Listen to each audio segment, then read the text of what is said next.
睇下呢個靚位置，豪湖區133平方 F 型嘅1/4別墅，依家好少有呢種舊裝修嘅放出嚟賣啦。因為咧呢款別墅嘅話咧，畢竟咧都係放一套賣一套，而且嚟講亦都係比較受歡迎嘅。我哋嚟睇下呢一間雅基樂標準裝修賣得比較平嘅1/4別墅先，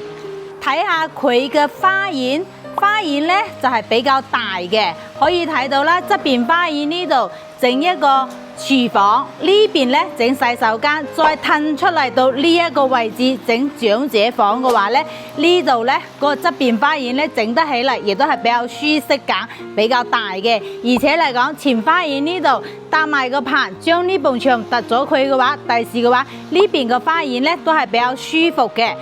大廳呢度呢，呢個呢就睇到係雅基樂嘅標準裝修嚟嘅。如果話我哋嫌大廳唔夠闊呢，可以將呢埲牆打咗佢，拉出到呢度就有成5米幾闊嘅大廳，就好架勢啦。然之後呢，將呢個窗呢個位置打咗佢，整個推拉門搭出去花園呢度嘅話，空曠度就非常之大啦。咁一樓呢度呢個大廳呢整好咗之後呢，有成100幾個平方嘅。咁呢間房呢就已經係比較舒適啦，同埋咧佢個洗手間、廚房嘅位置，通通移到啱先講嘅側邊花園呢度。咁呢度咧就整個餐廳位咧就係比較空曠，而且嚟講係整體嚟講會比較舒服嘅。2樓咧2個套間，3樓咧1個套間。所以咧，你唔好睇佢係133平方嘅，整起嚟咧，佢個實用面積係達到咗180平方嘅，做咗4房4衛。而且嚟講咧，如果好多人想裝電梯嘅話，呢一款別墅咧係